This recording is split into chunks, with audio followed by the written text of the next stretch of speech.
Oi, gente, tudo bem com vocês? Sejam muito bem-vindos a mais um vídeo aqui no canal. Meu nome é Bruna Araújo. Hoje, atendendo a pedidos, trouxe um vídeo para vocês começarem a se organizar para começar a viajar. Sim, vocês sempre veem aqui os vlogs de viagem. Eu sempre procuro gravar, até para deixar de recordação para mim. Gosto de assistir depois, me assistir depois. E o pessoal sempre pergunta, né? Tipo, nossa, Bruna, como que você consegue viajar? Eu não acho que eu viajo tanto. Mas o pessoal às vezes acha, né, e quer saber como que eu me organizo para conseguir pagar as viagens e viajar e ter um controle financeiro, que eu acho que vocês já perceberam que eu tenho aqui, né? Apesar de hoje em dia eu ganhar bem, conseguir viajar mais, eu não comecei a viajar depois que eu me tornei servidora pública. Eu já viajava antes e a minha organização continua a mesma, só que agora com um poder financeiro maior, podendo viajar um pouco mais. Então hoje eu trouxe algumas dicas para vocês de coisas que eu costumo fazer para me organizar financeiramente e conseguir viajar mais, ir para os lugares que eu quero conhecer, sem comprometer o meu orçamento mensal, que eu tenho, né, outras coisas, contas para pagar como todo mundo tem. Lembrando que eu moro sozinha, né? O custo de vida de uma pessoa que mora sozinha é único e exclusivo dela, então eu pago minha conta de água sozinha, de luz sozinha, o meu aluguel sozinha. Lembrando também que hoje em dia eu tenho um poder aquisitivo um pouco maior, porque eu ganho bem. Mas ainda assim, eu acho que dá para você se organizar, porque lá atrás, quando eu não era concursada, eu me organizava e conseguia viajar. Então, tudo eu acho que é questão de planejamento e questão também de prioridades. Se você quer viajar, se você tem a vontade de viajar, outras coisas vão ser menos importantes do que a sua viagem. Então, automaticamente você deixa de fazer certas coisas para dar prioridade para o que você quer fazer, que é o que eu faço ultimamente na minha vida, sendo uma pessoa que gosta de viajar. Enfim, gente, trouxe alguns pontos aqui que eu quero comentar com vocês. Não quer dizer que é a maneira mais correta, é a maneira certa e outras são erradas. É apenas a forma que eu me organizo, então se servir para vocês também, eu fico feliz e eu acredito que dê certo para muita gente isso que eu faço. Bom, primeira coisa de tudo, se tratando de organização financeira, eu acredito fielmente que você tem que anotar os seus gastos. De preferência, os gastos mensais, se você é uma pessoa que recebe mensalmente. Tem pessoas que recebem, tipo, trabalham por conta, né? Enfim, faça um geral de quanto você ganha por mês e quanto você gasta, anotando sim todos os gastos. Ah, mas é uma coisinha aqui, é 10 reais ali. Ah, mas essa coxinha aqui é 8 reais. Ah, mas é aquele refri ali, 10. Gente, de 10, de 5, Uber. Nossa, Uber, pessoal que gasta com Uber, pessoal que toma cafezinho aqui, outro ali. Você acha que não? Mas tudo tá indo seu dinheiro. E quando você ganha menos, isso impacta mais ainda o seu orçamento. Então, anote os seus gastos. Todos os gastos, Bruna? Sim, todos os gastos você tem que anotar, porque você tem que saber quanto você está gastando. Porque no final do mês você pensa, nossa, não sobrou nada. Tipo, cai seu salário, você paga as contas e, nossa, não sobrou nada. Como assim não sobrou nada? Né? Você tá gastando muito certinho do que você ganha, tá fazendo muita dívida, tá gastando. O ideal seria gastar menos, né? Então você tem que anotar para saber quanto você tá gastando. Quanto você recebe, você já sabe, né? Você tem que saber quanto você está gastando. Segundo ponto que eu trouxe para você ver dentro ali, depois de você ter anotado, né, as coisas que você gasta, vendo que você está gastando muito. Igual, eu sou uma pessoa que eu acho, acredito, tento me controlar, que eu gasto bastante com comida japonesa. Igual, todo final de semana, se deixar, eu tô comendo comida japonesa. Não impacta hoje em dia no meu orçamento, mas lá atrás impactava.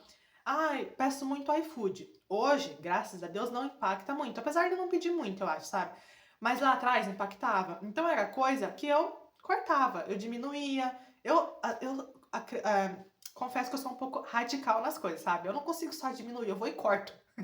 Eu vou e corto, tipo, prioridades. Na minha vida, né? Hoje em dia eu sou mais maleável, graças a Deus. Aprendi a ser.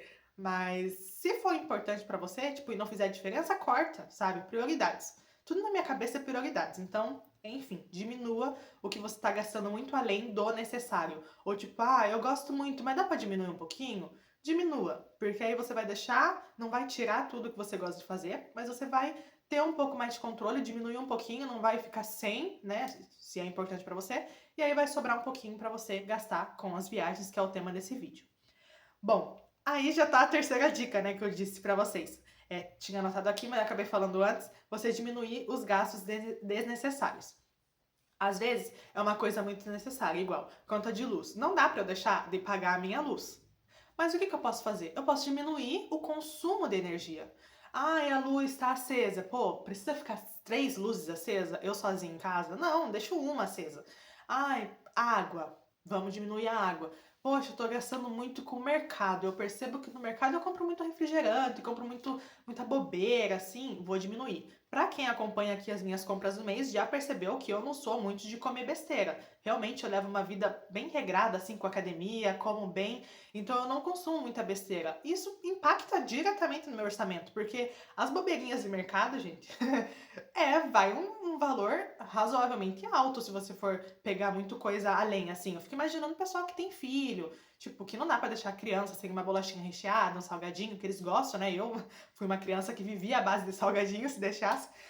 Mas hoje eu consigo me controlar mais. Eu acabo nem consumindo, então isso impacta no meu orçamento. Tanto que as minhas compras do mês não dão um valor absurdo, porque eu sou sozinha e eu consumo mais o básico. O que eu gasto bastante é com proteína, que aí já é importante pra mim.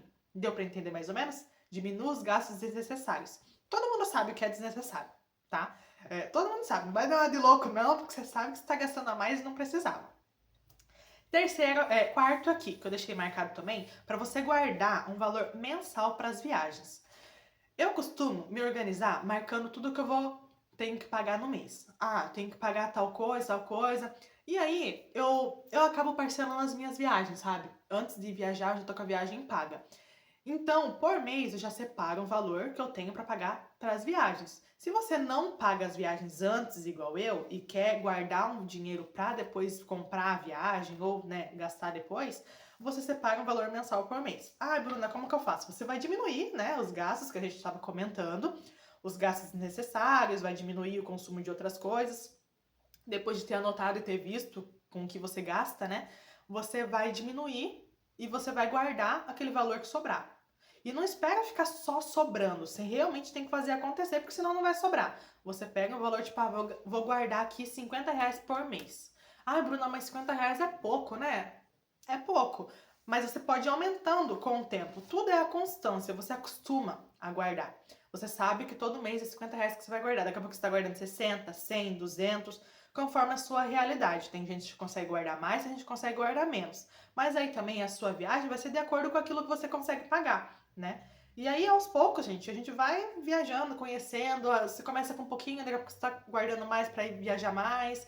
Enfim, todo mundo consegue, tá? De acordo com a sua realidade. Não dá pra também querer ir pra Paris guardando R$ 10 por mês, né? Tem que ser realista, pé no chão. Bom, e aí já começando a ver valores de viagens.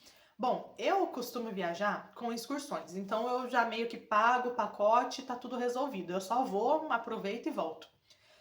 Tem também as pessoas que gostam de fazer a viagem por conta, se organizar, ver hotel, ver passeio, ver transporte. Em relação a isso, eu acho que dá para economizar bastante. As excursões eu já acho que você paga um valor bem em conta, levando em consideração que a agência vai fechar pacote para várias pessoas. Então acaba que sai um valor menor do que ir sozinha, no caso.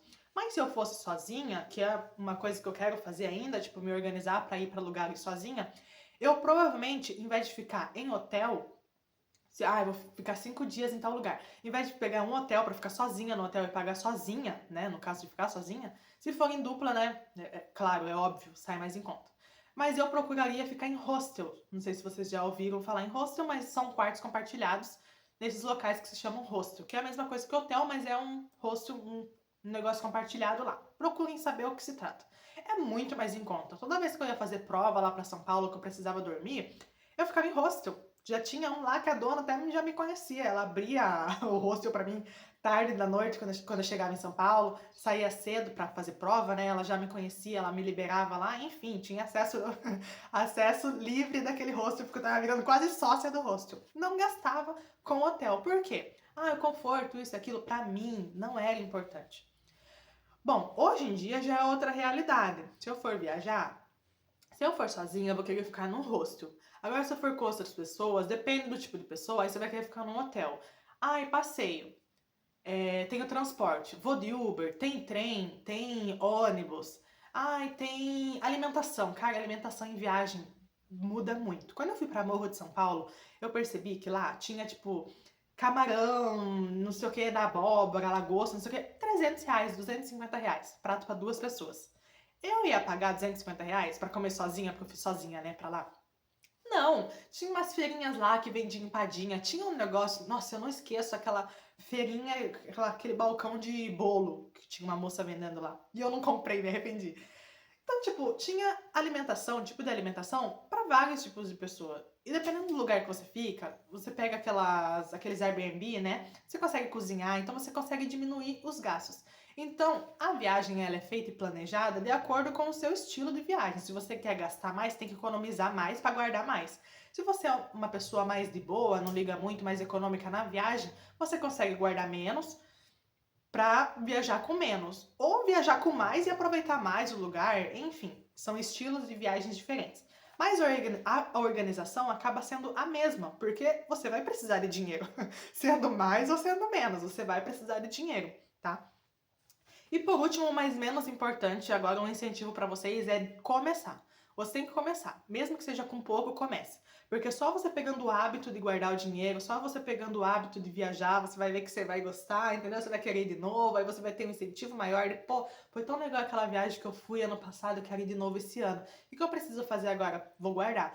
Ai, mas eu queria ter feito tal coisa lá na viagem que eu não consegui porque eu tava sem dinheiro, mas agora eu vou guardar pra ter dinheiro pra fazer a próxima vez que eu for viajar. Coisas assim, entendeu? Você vai pegando gosto, você vai se organizando. A organização financeira, ela é importante para todas as áreas da sua vida. Sério, a pessoa que ela tem as contas em dia, uma reservinha ali na para você de emergência para você usar caso precise, um dinheirinho investido, rendendo ali todo mês, um dinheirinho investido para sua aposentadoria. A pessoa que tem as contas controladas em dia, a pessoa que tem educação financeira, ela deita à noite com a cabeça no travesseiro e ela dorme muito bem. Muito bem mesmo, em tudo. Imagina você sentar para estudar sabendo que sua conta de luz vence daqui 2 dias. Você vai prestar atenção na aula? Você vai conseguir ler um PDF tranquilinho ali? Não, gente, você vai ficar preocupado. Uma pessoa responsável, né? Que eu imagino que quem está me assistindo aqui seja responsável, vai se preocupar. Então é bom que você tenha ali tudo financeiramente organizado para você conseguir viver a sua vida tranquila e não ficar pensando nas contas, em como que vai pagar, o que que vai comer, como que vai fazer. Controle financeiro é vida. Espero que vocês tenham gostado do vídeo e até o próximo. Tchau, tchau.